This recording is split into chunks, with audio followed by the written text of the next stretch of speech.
Buenas tardes. Abordamos hoy un interesante tema, el de los pactos asistenciales, un tema de gran actualidad y centrado en la protección jurídica de las personas. Quiero agradecer la colaboración prestada en la difusión de la actividad de hoy al Consejo General del Notariado, al Colegio Notarial de Valencia, al Departamento de Derecho Civil de la Universidad de Alicante, a los colegios de la Abogacía de Alcoy, Alicante, Elche y Orihuela, a la Asociación de Profesoras y Profesores de Derecho Civil y al Instituto de Derecho Iberoamericano. Tenemos como ponente a Concepción Pilar Barrio del Olmo, presidenta del Consejo General del Notariado, a quien agradezco la disponibilidad que tuvo desde el primer momento para participar en esta nueva actividad de la cátedra. Cedo ya la palabra al moderador, a Delfín Martínez Pérez, notario de Alicante, para que proceda con la presentación. Cuando quieras, Delfín. Buenas tardes a todos a esta nueva sesión. Concepción Pilar Barrio del Olmo obtuvo su licenciatura en Derecho por la Universidad Complutense de Madrid y es notario desde 1997. Actualmente es la decana del Ilustre Colegio Notarial de Madrid y la presidenta del Consejo General del Notariado. Como decíamos, la primera mujer que ha accedido a estos puestos de responsabilidad. También preside diversas fundaciones del notariado, Signum, Equitas y la Fundación Matritense del Notariado. Es miembro de la Junta Directiva de Notesba, notario archivero del Archivo de Protocolos del Colegio Notarial de Madrid, patrono de la Fundación Signum para resolución de conflictos, patrono de la Fundación Matritense del Notariado, miembro del Comité Editorial y del Comité de Dirección de la revista El Notariado del siglo XXI. También es árbitro, mediador civil y mercantil y ha publicado gran cantidad de trabajos como arbitraje, en la obra Instituciones de Derecho Privado dirigida por Garrido de Palma, las prestaciones accesorias, tratados de sociedades de capital dirigido por Prendes Carril y otros, y muchos artículos en revistas especializadas. En 2015 ha coordinado el libro Jurisdicción Voluntaria Notarial, un estudio práctico de los nuevos expedientes de la Ley de Jurisdicción Voluntaria, Ley Hipotecaria y Ley de Navegación Aérea. Es autora de uno de los capítulos, el de reclamación de deudas dinerarias no contraditas. Más recientemente, en el año pasado, ha coordinado el libro Registro Civil.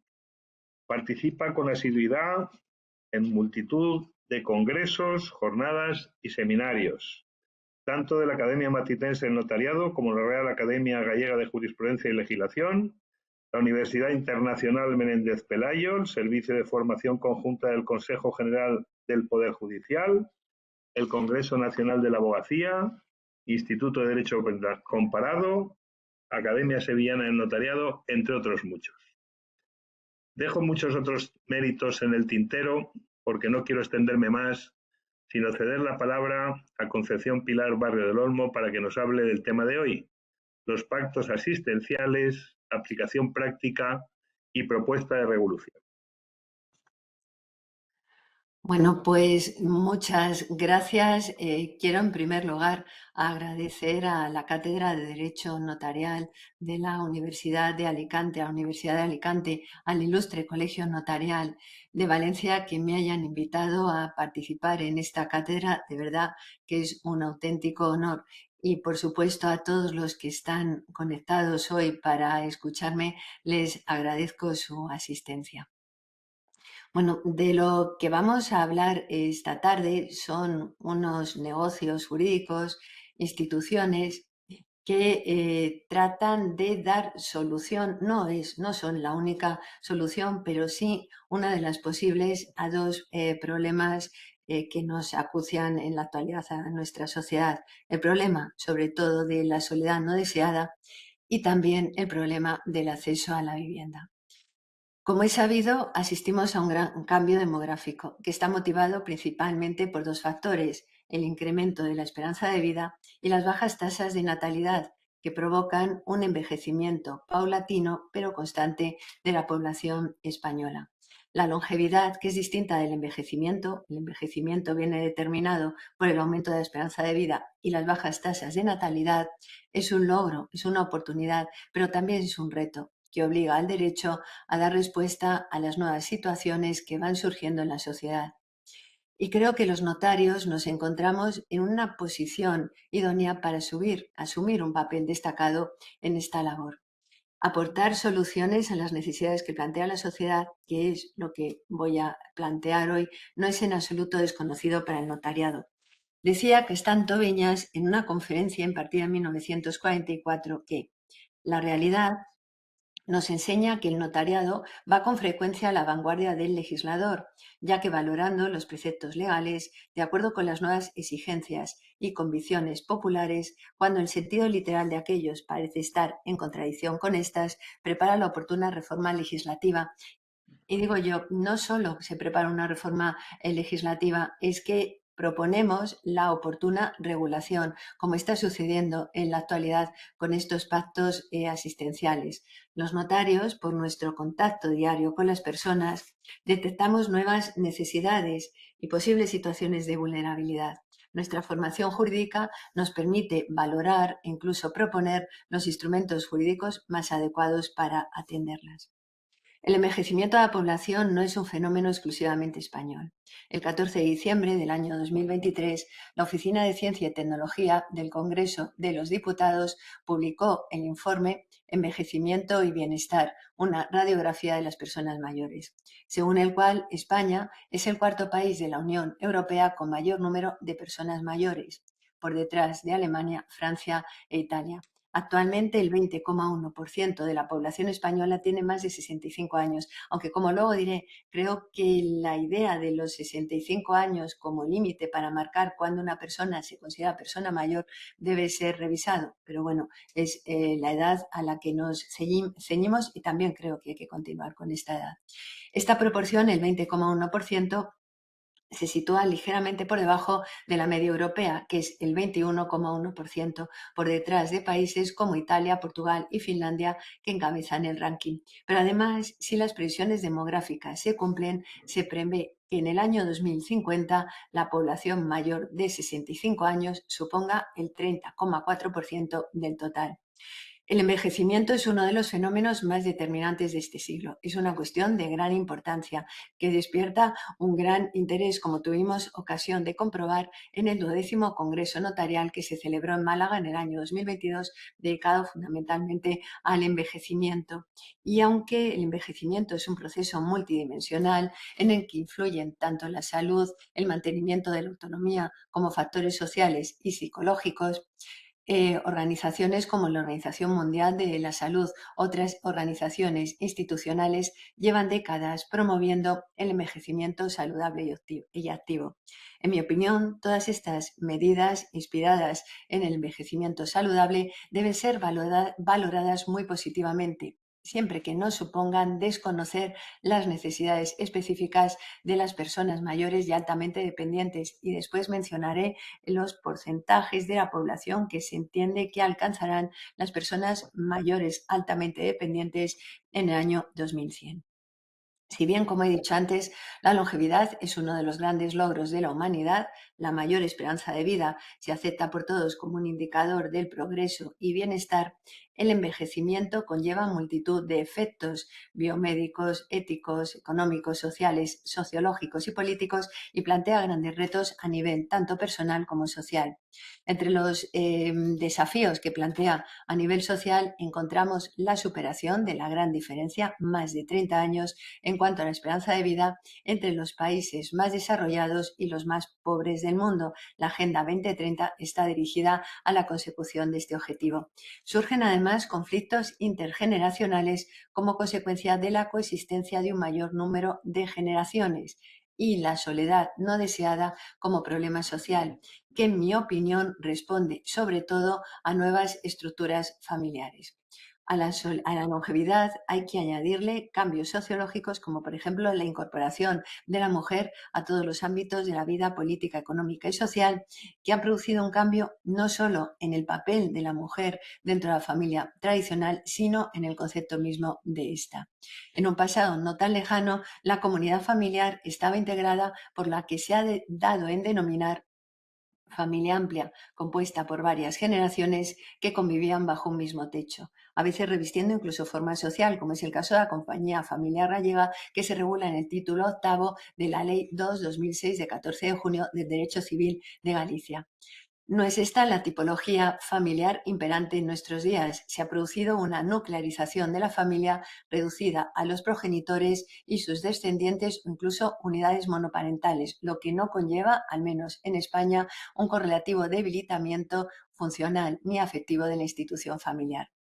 Sin embargo, los jóvenes de hoy, como consecuencia de los cambios demográficos, cuando alcancen la vejez, contarán con pocos hermanos o pocos hijos o ninguno, con lo cual la soledad no deseada y el aislamiento se puede considerar como uno de los grandes problemas con los que se van a encontrar los que podemos denominar mayores del siglo XXI. Los datos apuntan a que el aislamiento social, la soledad no deseada, aumenta el riesgo de padecer enfermedades no solo psíquicas o mentales, sino también físicas. Por ello, en algunos países, por ejemplo Reino Unido o Japón, en su día crearon los ministerios para la soledad. En Francia existe la iniciativa Mona Lisa. En España, el Ministerio de Derechos Sociales y Agenda 2030 trabaja desde el año 2021 en una estrategia nacional contra la soledad no deseada y la Fundación 11 ha puesto en marcha el Observatorio Estatal de la Soledad no deseada. Existen también estrategias a nivel autonómico municipal, por ejemplo en Madrid el programa Paloma, que utiliza la inteligencia artificial para detectar situaciones de soledad no deseada y según las encuestas de las personas mayores de 75 años, 2 de cada 3 han declarado encontrarse en situación de soledad, han expresado sentirse solas. Como sabemos, la soledad no deseada es un sentimiento subjetivo que afecta no solo a personas que viven solas, sino también institucionalizadas o también a jóvenes, aunque no es objeto de estudio hoy. Como ya he señalado antes, la longevidad es un logro y una oportunidad, pero es un reto que obliga al derecho a dar respuesta a las nuevas situaciones que van surgiendo en la sociedad. Es función de los juristas lograr que nuestros mayores participen de la mejora de la calidad de vida propia de nuestros días. Y voy a reflexionar sobre posibles soluciones jurídicas a uno de los retos que ya he mencionado que conlleva el progresivo envejecimiento de la población, que es que las personas que cada vez vivimos más años lo hagamos en las mejores condiciones, de forma que sean siempre respetados nuestros derechos, atendidos los principios de libre desarrollo de la personalidad y respeto a la dignidad humana que proclama el artículo 10 de nuestra Carta Magna. En mi opinión, la importancia de esta cuestión exige que todos intentemos aportar nuestro granito de arena. Adelanto que no voy a tratar de personas altamente dependientes que requieren de respuestas específicas, pero como he dicho antes, señala un informe de Eurostat que la tasa de dependencia de las personas mayores se duplique y llegue hasta el 59,7% en el año 2100 y la dependencia total a 83,9% en 2100 también. No me voy a referir a la función del notario en caso de discapacidad que regula la Ley 8/2021 porque reitero, como he dicho muchas veces, que la vejez no es una enfermedad, no tiene por qué ser inhabilitante ni son términos sinónimos ancianidad y discapacidad. Lo que voy a tratar es de la regulación, en muchos casos, en el caso del Código Civil, falta de regulación de instituciones o negocios jurídicos que van destinados a atender fundamentalmente necesidades asistenciales, no financieras, de las personas mayores. Haré referencia a derechos civiles autonómicos, fundamentalmente Navarra, que es la única comunidad autónoma que en la actualidad cuenta con la regulación del acogimiento de personas mayores como negocio de derecho privado, en cuanto me sirve para hacer propuestas de lege ferenda. Los negocios jurídicos de los que voy a tratar, aunque no estén regulados en el Código Civil, son muy antiguos. Se basan en la autonomía de la persona y van más allá de los servicios sociales que tienen su base en el artículo 50 de nuestra Constitución. Son negocios jurídicos intervivos que se pueden pactar en nuestras notarías, creo que aunque no estén regulados, se pueden pactar y recoger en escrituras públicas, en desarrollo de la libertad y dignidad de las personas y que entrarían en la categoría de los que denominaba De Castro negocios socialmente típicos y añadía que escapan de la nebulosa de los negocios atípicos. Como digo, estos negocios jurídicos tienen su origen en la autonomía y la libertad de las personas, que no es ni puede ser ilimitada. Betty decía que la autonomía, la iniciativa privada, era el mecanismo motor de toda conocida regulación, pero que no se puede identificar con un comportamiento arbitrario o caprichoso, decía él, un querer en el vacío, sino que la autonomía encuentra límites y exigencias que derivan de su propia lógica y después las que resultan de su reconocimiento jurídico, como es, por ejemplo, cargas de legalidad, la de observar una forma necesaria con función constitutiva sería una carga de legalidad. Y además incumbe a las partes las cargas, señalaba Betty, de sagacidad, claridad y conocimiento. Y ya en cuanto a la referencia concreta a los pactos asistenciales, en mi opinión, a consecuencia de las limitaciones que resultan de la regulación de los alimentos legales y el coste no solo en tiempo y en dinero, sino sobre todo emocional, que supone tener que reclamar judicialmente el derecho a los alimentos a las personas obligadas a prestarlos, las personas mayores deben plantearse la posibilidad de celebrar un contrato oneroso o de renta vitalicia, oneroso de renta vitalicia o de alimentos, que está regulado en el Código Civil desde el año 41/2003, con un tercero ajeno a su entorno familiar. Ambos contratos van destinados a proporcionar medios de subsistencia al perceptor, pero se diferencian en el contenido complejo de la prestación del alimentante, que comprende obligaciones de dar y de hacer, mientras que la renta vitalicia, la prestación es de dar. La nota característica, además, que más me interesa destacar, dada la finalidad de esta conferencia, es que el contrato de alimentos cumple una función alimenticia y asistencial. Por el contrario, la renta vitalicia, el destino de las cantidades que percibe el pensionista, es ajeno a la causa del contrato, queda en el ámbito de los motivos subjetivos. Uno de los principales inconvenientes con los que se encuentra el contrato de alimentos es su régimen fiscal, con la excepción en la actualidad de Galicia, que ha sido modificado. Pero supone el contrato de alimentos para el alimentante, como cesionario de bienes, la obligación de tributar por la modalidad transmisiones patrimoniales onerosas del impuesto de transmisiones patrimoniales y actos jurídicos documentados, y el alimentista resulta también obligado por la Constitución a su favor de una prestación o pensión alimenticia. A todo ello hay que añadirle la tributación de la condición resolutoria, que suele establecerse para garantizar el cumplimiento de las obligaciones que asumen las partes y que queda sujeta a la modalidad transmisiones patrimoniales onerosas. Estas figuras jurídicas tienen en común que van destinadas a atender necesidades financieras de las personas mayores. Yo he dicho que quería referirme fundamentalmente a las necesidades asistenciales, y que no tienen carácter asistencial, como es la renta vitalicia, o que aun teniendo tal carácter asistencial, como es el contrato de alimentos, presuponen la disponibilidad por parte de la persona mayor de un capital o bienes, con alguna excepción, como puede ser, por ejemplo, el contrato de alimentos, que se puede configurar como un contrato con estipulación a favor de tercero. Pero ¿qué sucede con las personas mayores que no disponen de un capital ni tan siquiera de vivienda en propiedad? Todavía más necesita de solución si tenemos en cuenta las bajas tasas de natalidad. ¿Qué sucede respecto de las personas mayores, solas, sin hijos, sin hermanos, que además no tienen una vivienda en propiedad? ¿El derecho no les ofrece soluciones para atender a sus necesidades asistenciales? En mi opinión, creo que sí, y es de lo que voy a tratar. Comienzo con los pactos convivenciales. La ley de Cataluña, ley 19/1998, de 28 de diciembre, fue la pionera en regular las situaciones convivenciales de ayuda mutua, que tenía como finalidad la regulación, fomentar este tipo de convivencia. Esta ley fue derogada posteriormente por la ley 25/2010, de 29 de julio, del libro segundo del Código Civil de Cataluña, que regula En el título cuarto, las denominadas, y dice el preámbulo de la ley más descriptivamente, relaciones convivenciales de ayuda mutua. La Ley Foral 21/2019 de 4 de abril, que modifica la compilación del Derecho Civil de Navarra o Fuero Nuevo de Navarra, introduce como nueva institución en el título noveno las comunidades de ayuda mutua.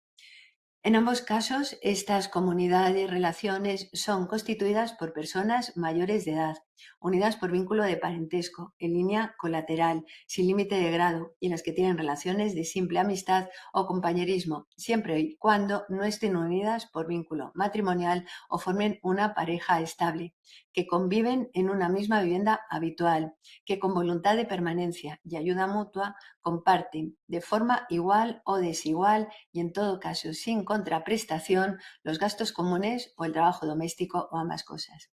El régimen jurídico de estas relaciones está presidido por el principio de libertad de pactos y añade el Código Civil catalán, siempre que no perjudiquen a terceras personas. Tienen su origen en la práctica, como he dicho antes, han existido siempre, van a seguir existiendo, aunque el Código Civil no lo regule, no nos es tan extraño y los notarios lo sabemos. El caso, por ejemplo, de dos hermanos, dos hermanas que viven juntos, puede ser en la vivienda familiar, que comparten los gastos comunes, el trabajo doméstico. Pero creo que por la finalidad primordial de estos pactos, que van destinados a garantizar el bienestar físico y patrimonial de las personas mayores, sería conveniente una regulación que sea imperativa en algún aspecto y que supere los errores de la legislación catalana, además que prevea algún tipo de bonificación fiscal para fomentar su aplicación. Acabo de hacer referencia a los errores de la regulación actual catalana y voy a mencionarlos. En mi opinión, la regulación de estos pactos debería precisar el ámbito subjetivo de aplicación, porque si bien del preámbulo de la Ley 25/2010, la Ley catalana, o la Ley Foral Navarra 21/2019, resulta que el legislador estaba pensando en una situación muy concreta, necesitada de protección, que es la de las personas mayores. De la regulación resulta que estas relaciones pueden abarcar una enorme diversidad de modalidades y contenidos, de tal manera que parece perseguir exclusivamente la distribución del trabajo doméstico y de los gastos comunes. Solo hace referencia a la finalidad de procurarse asistencia la Ley 117 de la compilación de Navarra. A pesar de denominarse situaciones, relaciones o comunidades de ayuda mutua, no es imprescindible una equivalencia de las cargas asumidas por cada conviviente. En particular, se puede acordar la contribución igual o desigual a los gastos comunes o al trabajo doméstico,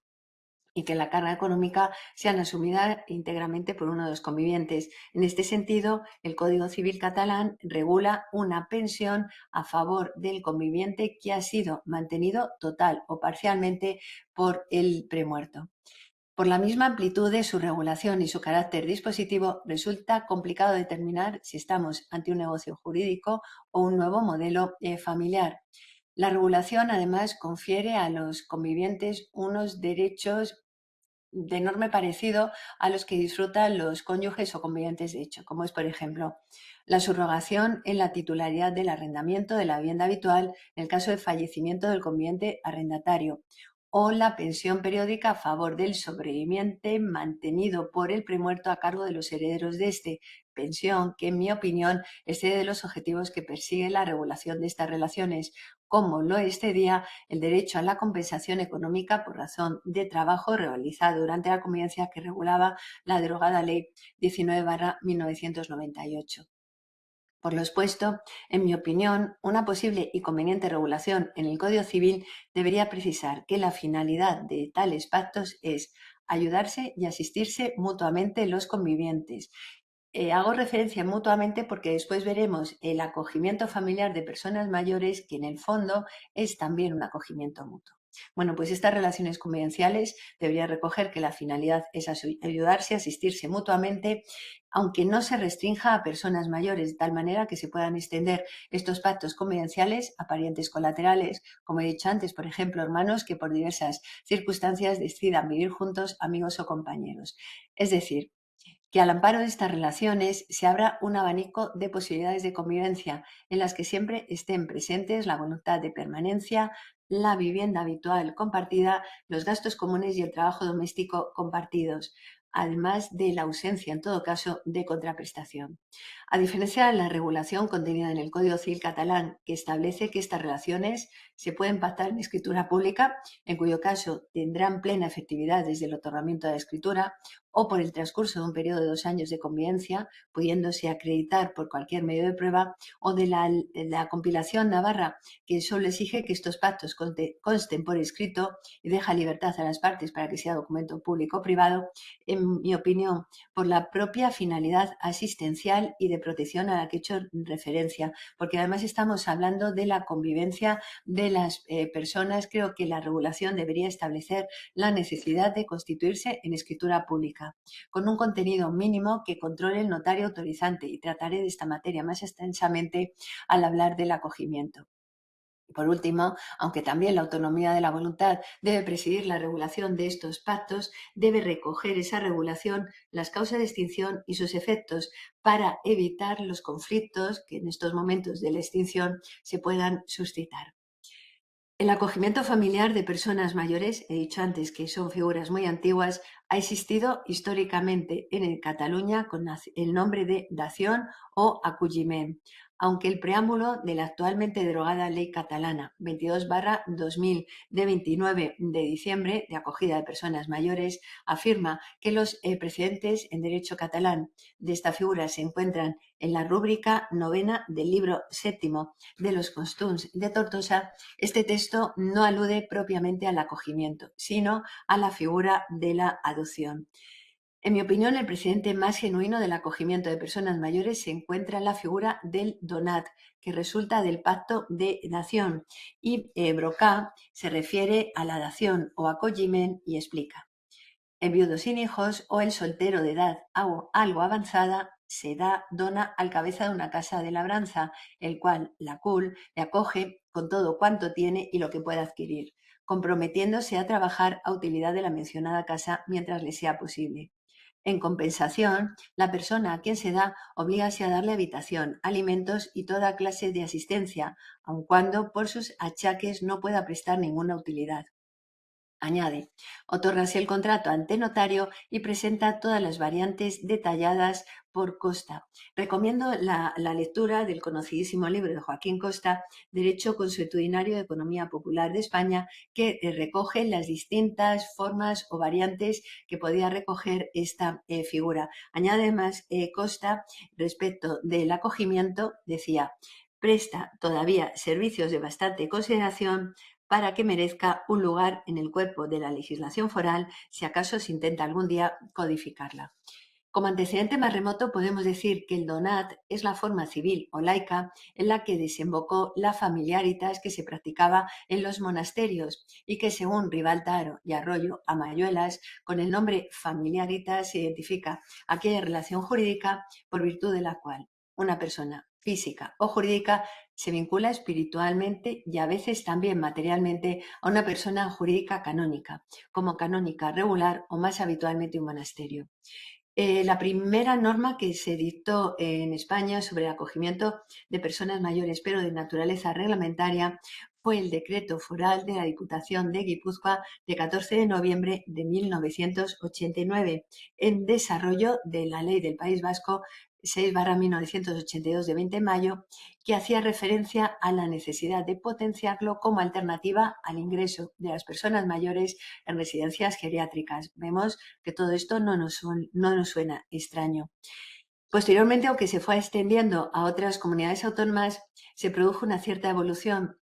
desde una preferencia inicial por la configuración del acogimiento como figura de carácter jurídico privado hasta su consideración como un servicio social que debe ser subvencionado con ayudas que se concede de la Administración, y con base en el artículo 148.1.20 de la Constitución española se reguló en algunas comunidades autónomas, como por ejemplo Galicia, Asturias, Madrid o Baleares.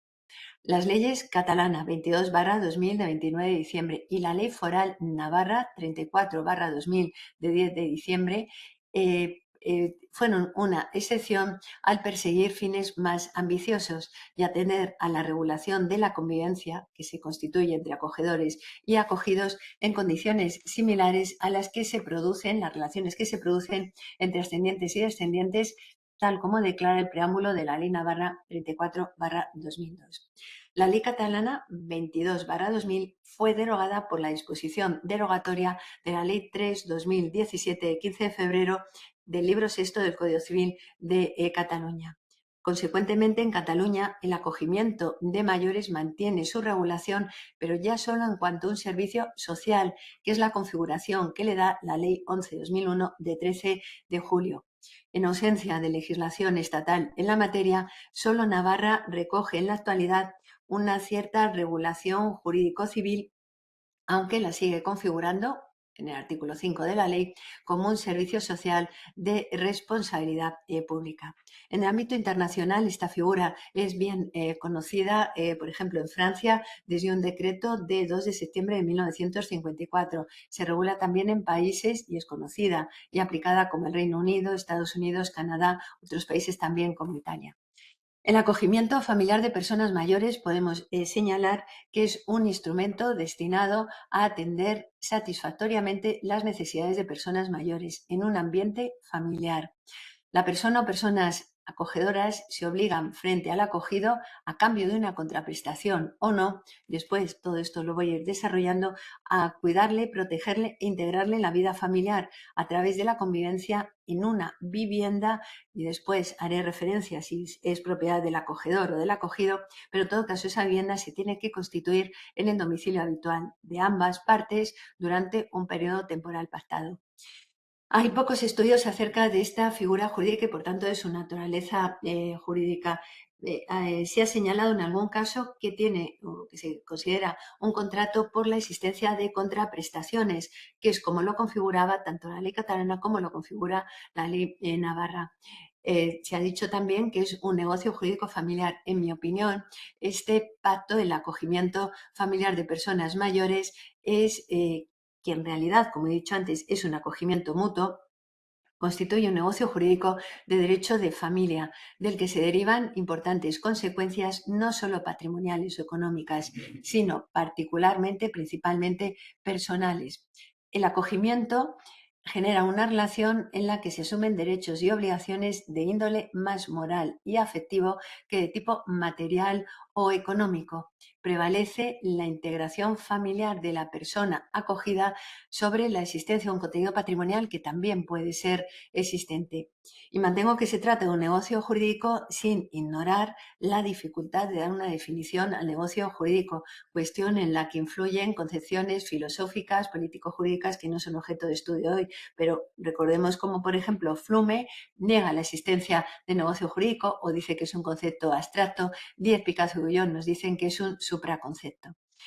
Quizá al afirmar, como digo, que el acogimiento familiar de personas mayores es un negocio jurídico familiar, pudiera ser un lugar común para justificar tal conclusión, señalar, como hacen autores como Díez Picazo y Gullón, que no hay un concepto intemporal de familia, que más exacto que hablar de familia en singular como institución universal y única, sería hablar de familias en plural para designar los modelos con arreglo a los cuales los grupos humanos se han organizado históricamente. Podría incluso remontarme al derecho romano y citar a la profesora Castresana para señalar que la familia en derecho romano podía ser entendida como una estructura jurídica de poder gobernada por el pater familias, o acudir a la teoría política, que insiste en el carácter político de la familia, o la teoría económica, que construye la familia como un grupo de supervivencia. Acudir también al concepto de familia ligada a la propia etimología del término, son familia los vinculados por un mismo faz, o incluso afirmar que según la ley sexta, título 33 de la partida séptima, se entiende por familia el señor de la casa, su mujer, todos los que viven con él, sobre que a mandamiento, así como los fijos, los servientes, los siervos, los otros criados. Pero no considero necesario acudir a tales remotos antecedentes para justificar la inclusión del acogimiento familiar de personas mayores en los negocios jurídicos familiares. Por muy amplio o abierto que sea el concepto de familia, las relaciones entre acogedor y acogido son similares a las familiares. Podemos decir que son cuasi familiares, pero no constituyen una familia. Es evidente El acogimiento familiar de personas mayores no determina la creación de una familia, pero sí origina unas obligaciones que son propias de la relación de parentesco. Afecta a la esfera personal de quienes lo constituyen y estas relaciones tradicionalmente son ubicadas en el derecho de familia, sin que sea necesario que se origine una relación jurídica familiar o de parentesco, y tenemos ejemplos bien conocidos. Por ejemplo, la promesa de matrimonio, las capitulaciones matrimoniales anteriores a la celebración del matrimonio o el acogimiento de menores. Siguiendo a Peña y Bernardo de Quirós, parecería que incurre en contradicción al señalar que el acogimiento familiar de personas mayores es un negocio jurídico de familia, porque para este autor no hay más actos o negocios jurídicos sobre el estado civil familiar que los típicos. Pero como he señalado antes y como hemos visto, el acogimiento familiar carece de regulación, por lo menos en el Código Civil. Pero como he dicho antes, no todos los negocios jurídicos familiares afectan al estado civil o generan relaciones familiares. Sí que debe distinguirse el acogimiento familiar de personas mayores de figuras afines. La finalidad, insisto, del acogimiento es predominantemente asistencial. Resulta esencial la integración familiar del acogido en la familia acogedora. Además de la función asistencial, puede llegar también a cumplir una función alimentaria de contenido variable en función de las necesidades de la persona acogida, pero esta función no es esencial, a diferencia de lo que sucede con el contrato de alimentos regulado en el Código Civil o el vitalicio regulado en Galicia. Y en su caso, tales alimentos no eliminan la obligación de prestar los alimentos que le pueda corresponder a determinados parientes, sino que la convierte en subsidiaria. Se diferencia también del contrato oneroso de alimentos en que éste no se restringe a un sector poblacional determinado, a diferencia del acogimiento de personas mayores. Debe distinguirse también el acogimiento de las relaciones convivenciales de ayuda mutua a las que me he referido antes, porque responden a situaciones sociales distintas. Pretenden cubrir, en ambos casos, necesidades de convivencia, pero con dos enfoques totalmente diferentes. Uno meramente convivencial, como son las denominadas relaciones convivenciales de ayuda mutua, y otro con una finalidad más protectora, que es el acogimiento de mayores. La principal diferencia también radica en que estas situaciones convivenciales de ayuda mutua, según resulta de su actual regulación, están pensadas para personas de proximidad generacional que envejecen juntas. Por el contrario, el acogimiento se basa en la diferencia generacional y se diferencia claramente del acogimiento de menores en su distinto origen. El marco de actuación para las personas mayores, que fue aprobado por el Pleno del Consejo Estatal de Personas Mayores de 8 de octubre de 2014, puso de manifiesto el deseo de las personas mayores de vivir en su domicilio. Aunque durante mucho tiempo la atención a las personas mayores desde un punto de vista asistencial se ha debatido entre la vida familiar y la institucionalización, en los últimos tiempos cada vez más se van proponiendo otras soluciones, como son, por ejemplo, los sistemas de vivienda compartida o viviendas tuteladas, y sobre todo todas aquellas medidas que van encaminadas a mantener a la persona en su propio hogar a través de mecanismos de atención a las familias cuidadoras, como son, por ejemplo, la teleasistencia, los servicios de ayuda a domicilio o los centros de día. Y todo ello desde el reconocimiento del derecho de las personas mayores a llevar una vida digna e independiente. Ante esta situación expuesta, el acogimiento de mayores puede ser una opción más, no es la única solución para personas mayores que, ya sea por falta de autonomía o por soledad, no pueden seguir viviendo de forma independiente y no encuentran una solución por otras vías, y que permite a las personas mayores vivir en su propio domicilio, o cuando esto no sea posible, al menos evita el desarraigo de su entorno. El fundamento de este instituto es proporcionar un hogar a una persona mayor, una convivencia como si se tratara de una familia, y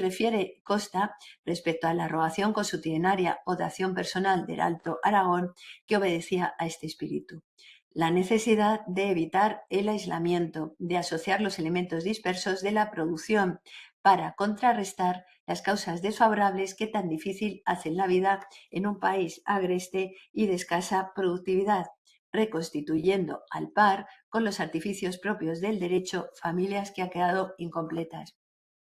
Pensemos en la absoluta actualidad de esta explicación de Costa. Pensemos en una persona mayor que vive en una población de la España vacía y una familia que vive en la ciudad pero que no dispone ni de vivienda ni de trabajo. No multiplicaría, como decía Costa, cada uno su poder con el poder de todos al compartir una misma vivienda habitual con la voluntad de ayudar al más débil y permanencia. Además, incluso puede presentarse como una solución para revitalizar económicamente la localidad en la que resida la persona mayor. Esta es la finalidad del acogimiento familiar de personas mayores, fundamentalmente intuitiva, que va destinada a proporcionarles un hogar más allá de un simple alojamiento, además de asistencia y cuidado, conjuntamente, por tanto, con la integración familiar. La ausencia de una regulación estatal, unida a la posibilidad de que dejar a la pura iniciativa privada convivencias que están basadas en la necesidad de una de las partes, puede ser fuente de abusos y originar situaciones de indefensión para la parte más desprotegida, justifican la necesidad de tal regulación sustantiva como medio de configurar una medida asistencial ajena a la intervención pública. Esto es, más allá, como he dicho antes, de un servicio social que debe atender fundamentalmente la regulación a los detalles de la convivencia que se constituye entre acogedores y acogidos. Respecto de su regulación y conforme he señalado antes sobre su naturaleza jurídica, creo que debería regularse en el libro primero del Código Civil de las personas. Tal regulación debe ser fundamentalmente de carácter dispositivo, en la que se dé preferencia y se atienda principalmente a la autonomía privada, a la libertad individual, sin olvidar que por razón del interés protegido deben existir algunas normas imperativas, como son, por ejemplo, las que hagan referencia al necesario control por parte del Estado, el establecimiento de un contenido mínimo y la exigencia como requisito formal del otorgamiento de la correspondiente escritura pública. La regulación debe atender a los extremos a los que me voy a referir a continuación y también, aunque no esté regulado, y como he dicho antes, creo que estos pactos se pueden recoger en escritura pública, en la escritura pública los notarios debemos atender a los siguientes aspectos. En primer lugar, las personas intervinientes. Bueno, la regla general va a ser el acogimiento a favor de una persona mayor, es decir, una persona mayor que se integra en la familia de la persona acogedora.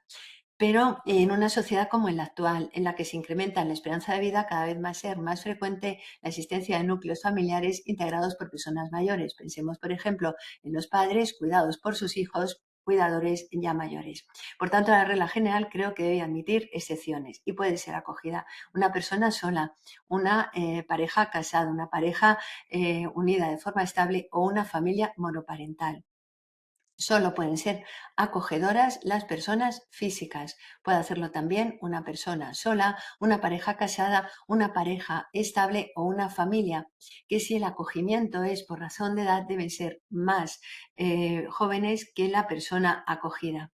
Y en mi opinión, la cuestión más dudosa a la hora de determinar quiénes pueden ser acogidas es la fijación o no de una edad mínima con carácter obligatorio. 65 años establecía la ley catalana, la derogada ley 22/2000, y establece la ley navarra 34/2002.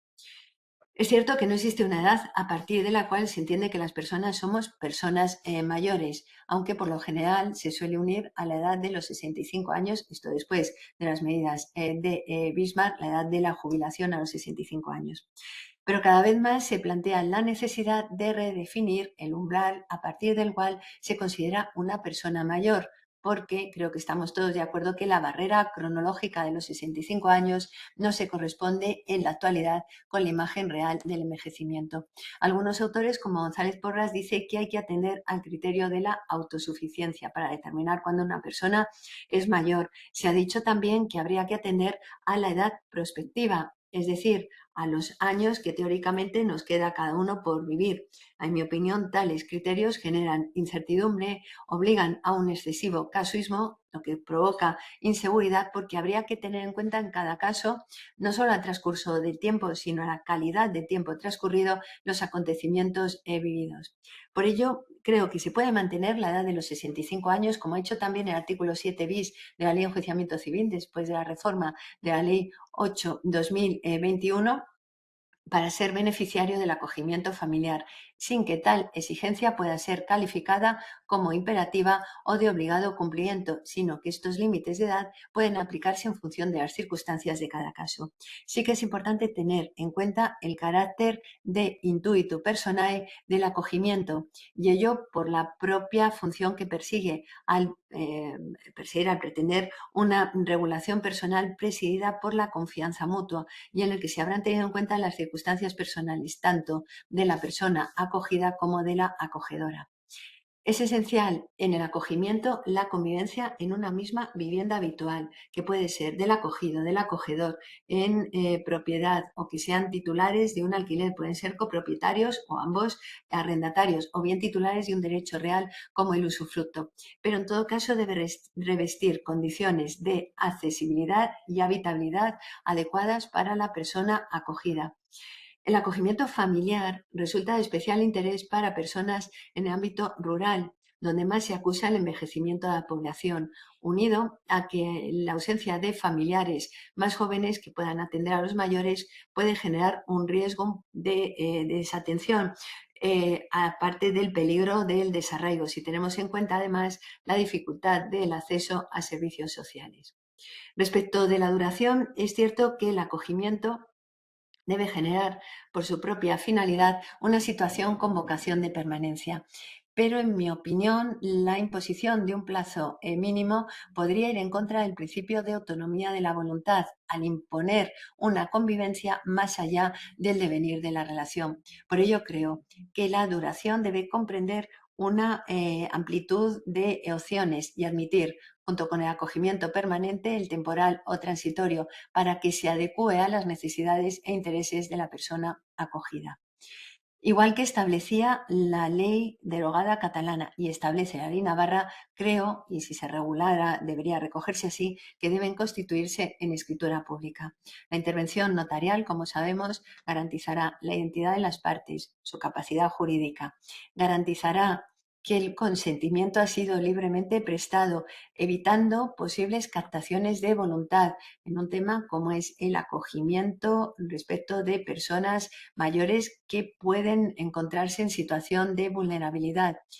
Garantizaría también la intervención notarial la adecuación a la ley de lo pactado, y que el acogedor y el acogido han recibido el oportuno asesoramiento notarial y por ello imparcial. Los notarios, al autorizarla en ejercicio del control de legalidad, controlaríamos el cumplimiento de los requisitos establecidos en la ley, así como el contenido mínimo que regule los detalles de la convivencia entre acogedor y acogido. El entender este acogimiento como un negocio jurídico formal es congruente con su naturaleza jurídica de negocio familiar, como señalaban Díez Picazo y Ponce de León y Peña y Bernaldo de Quirós. Los negocios jurídicos familiares, en opinión de estos dos autores, eran negocios formales.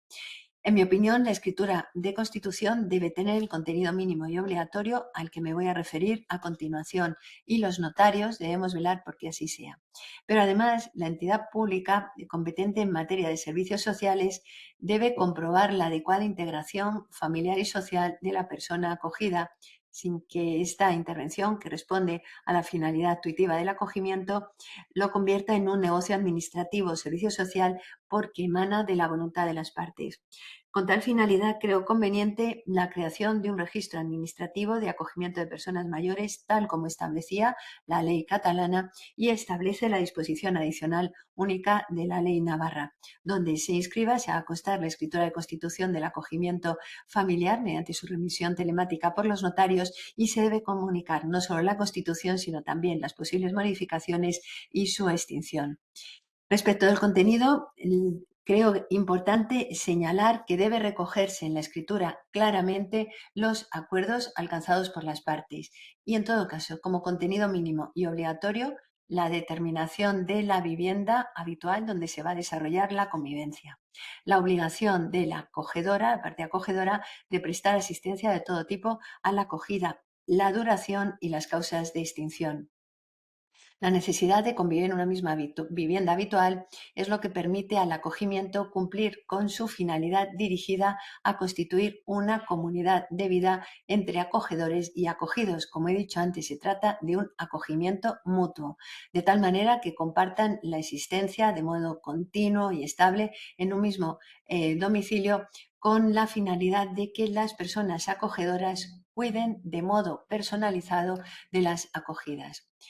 A diferencia de la función asistencial, la prestación alimenticia, como he dicho antes, no es esencial. Las partes pueden prescindir de tal función y pactar un acogimiento con un contenido, con una función exclusivamente asistencial. Si se incluye esta función asistencial, deberá pactarse expresamente, y creo además que debería recogerse una cláusula de estabilización similar a la recogida en el artículo 1792 del Código Civil para el contrato de alimentos.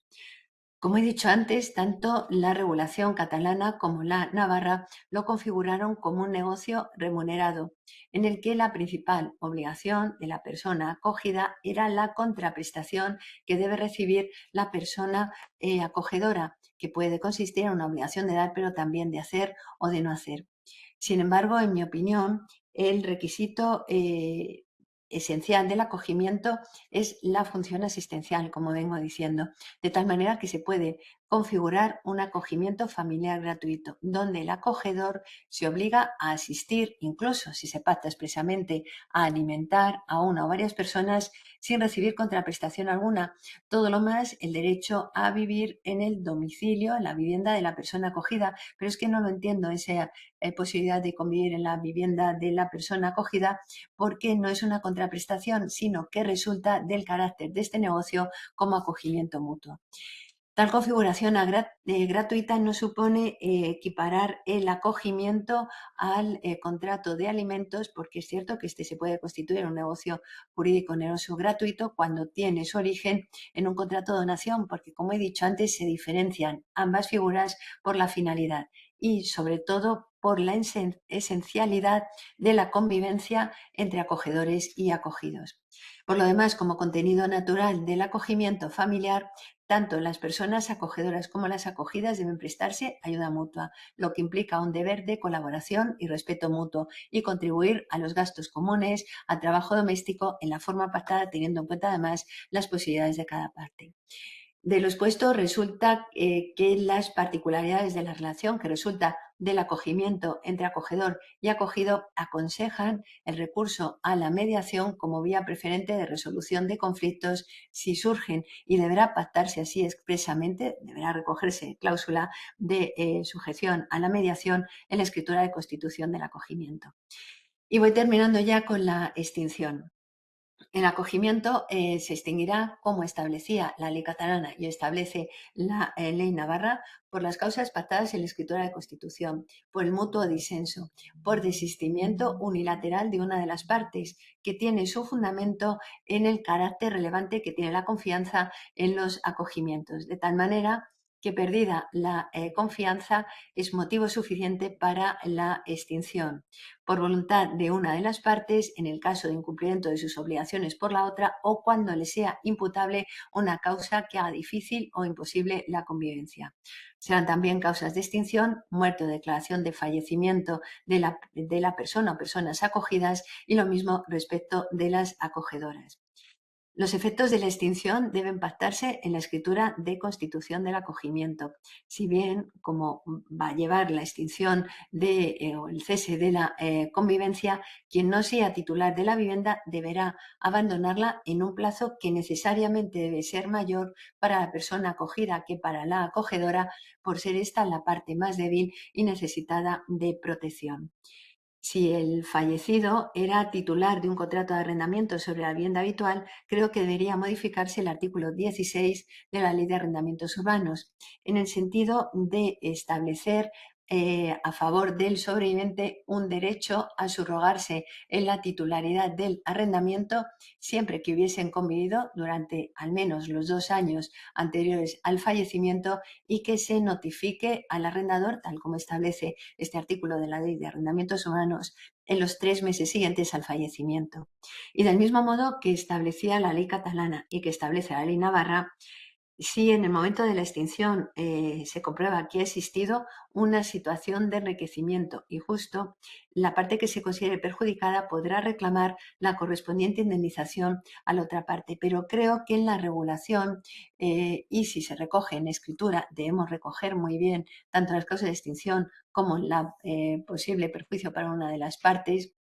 Bueno, pues creo que deberá atenderse para ver si ha habido o no, si se ha producido la situación de enriquecimiento injusto, no solo al tiempo y a las condiciones del acogimiento, que es a lo que atienden la Ley Navarra y atendía la Ley Catalana, sino también a otras circunstancias, como por ejemplo las prestaciones de valor económico que hayan podido existir o la contribución a los gastos comunes y al trabajo doméstico. Y en todo caso,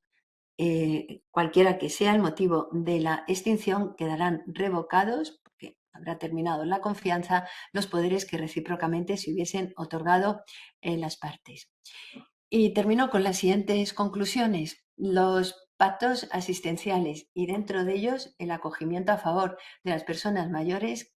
creo que es un tema de gran actualidad por la atención que despierta en nuestros días el envejecimiento de la población. La idea central que vertebra el acogimiento familiar es el reconocimiento del derecho a las personas mayores a llevar una vida digna e independiente, bajo la premisa de que una vivienda adecuada, un hogar, constituye una necesidad para su bienestar. El acogimiento es una alternativa más para la atención de nuestros mayores, que le permite mantener un entorno afectivo, una atención totalmente personalizada en función de las necesidades de cada uno y cierta autonomía vital en quienes no pueden o no quieren ingresar en una residencia ni convivir con familiares directos. La regulación, si en algún momento se produce esta institución, pero creo que sería necesaria para fomentar su aplicación, no debe caer en un sesgo excesivamente liberal, como sucedió con la ley francesa de 10 de julio de 1989, confiando todo a la autonomía privada, de tal manera que se ignore la realidad de los potenciales acogidos. Al igual que el acogimiento de menores y, como he dicho antes, el de personas mayores, aunque los acogedores traten al acogido como si fuera de la familia, no generan relaciones de parentesco. Por tanto, no pueden surgir las obligaciones recíprocas de alimentos, ni mucho menos derechos sucesorios, como sí que reconocía la derogada ley catalana, porque estos derechos sucesorios pueden dar lugar a resultados injustos en el caso de que los acogedores hagan imposible la convivencia del acogido y nadie lo sepa. Con la finalidad también de fomentar estas figuras, como he dicho antes, deberían establecerse bonificaciones fiscales. Por ejemplo, en el caso del acogimiento familiar, la equiparación del acogedor que reciba bienes del acogido a título gratuito, intervios o mortis causa a los sujetos pasivos incluidos en los grupos primero y segundo del artículo 20 de la Ley del Impuesto de Sucesiones y Donaciones a los efectos de obtener bonificaciones como los que existen en algunas comunidades autónomas, por ejemplo en Madrid el 99% de la cuota tributaria, o también recoger una exención en el artículo 45 del texto refundido de la Ley de Impuestos de Transmisiones Patrimoniales y Actos Jurídicos Documentados, declarando exenta la transmisión de bienes inmuebles, transmisión o constitución de derechos reales que constituyan la contraprestación a favor del acogedor en un acto de acogimiento de personas mayores constituido en escritura pública. Y por último, como ya he dicho, aun cuando estos pactos no estén regulados en el Código Civil o carezcan de regulación, salvo lo que hemos visto respecto de Navarra, creo que no existe impedimento alguno para que se puedan recoger en escritura pública, como ha sucedido en nuestra tradición histórica, que los notarios hemos ido respondiendo a las necesidades de la sociedad, hemos ido creando instituciones jurídicas como son, entre otras, por ejemplo, las sociedades de responsabilidad limitada o la propiedad horizontal. Y en esa escritura, los notarios desempeñaremos nuestra función en toda amplitud, velando, como solemos hacer, por la parte más necesitada de protección. Muchas gracias.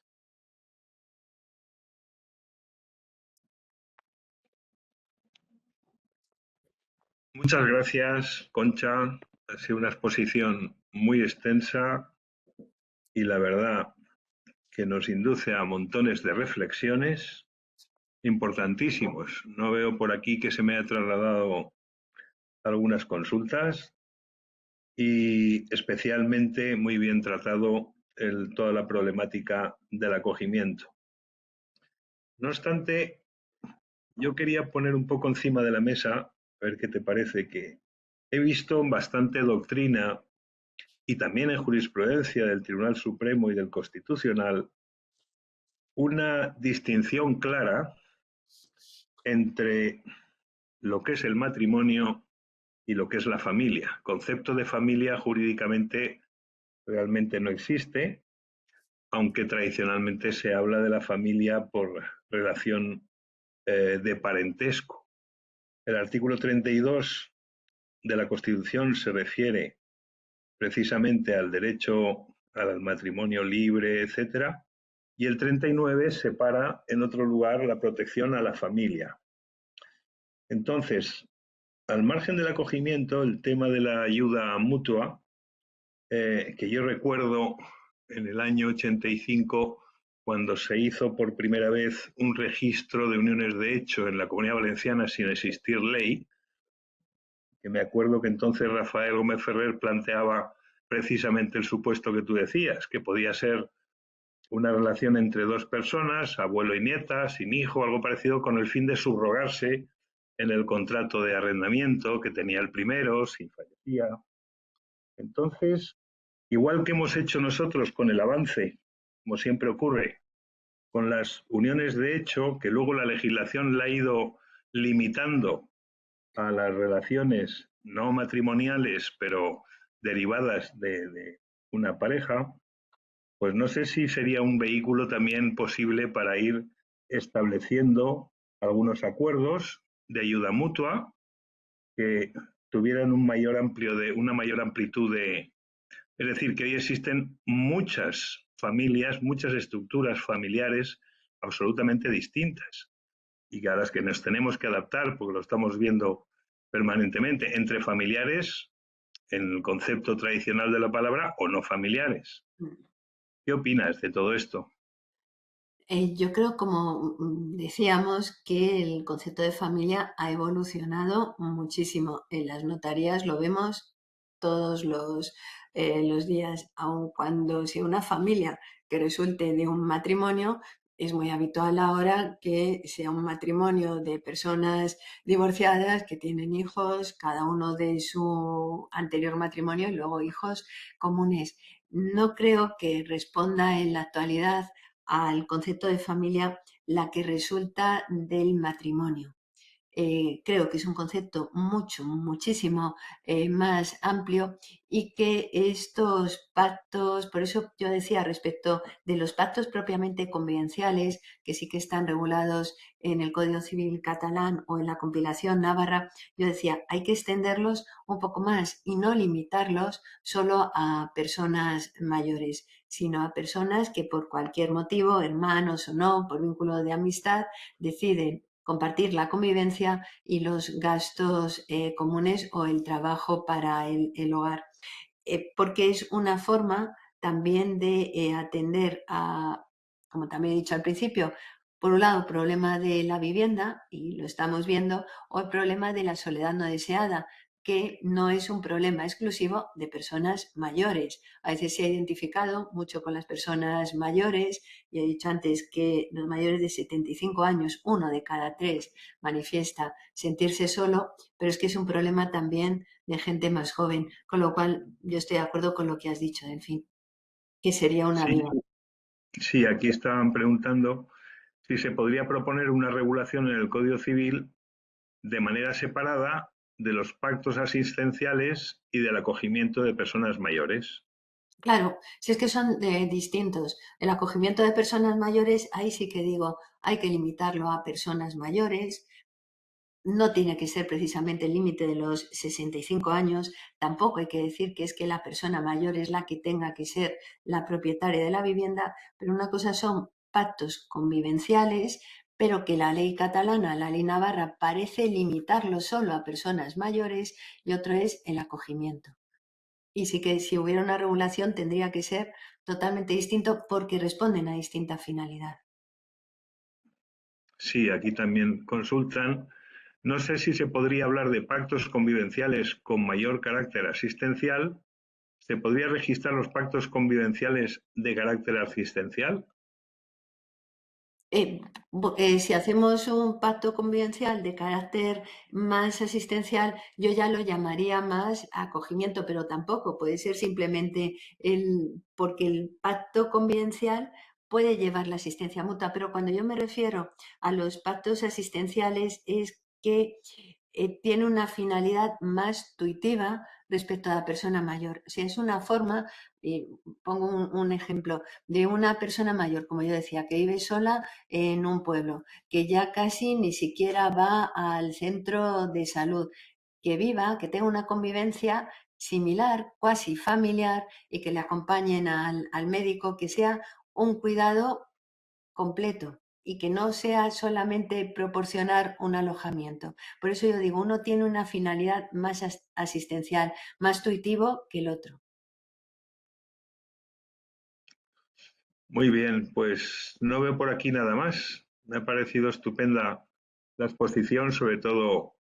para reflexionar sobre todos los factores que hay que tener en cuenta y todos los elementos. Y no sé si, Javier, ¿quieres tú preguntar alguna cosa más? No, Delfín, ya resta el capítulo de agradecimientos a la ponente por la magnífica ponencia con muchas propuestas para el legislador. También a ti, Delfín, para moderar, y ya quedamos emplazados al 9 de febrero, que tendremos como ponente a Reyes Sánchez Moreno, notario de Alicante, que hablará sobre las uniones de hecho, su dimensión internacional y el papel del notario. Muchísimas gracias por la asistencia y buenas tardes.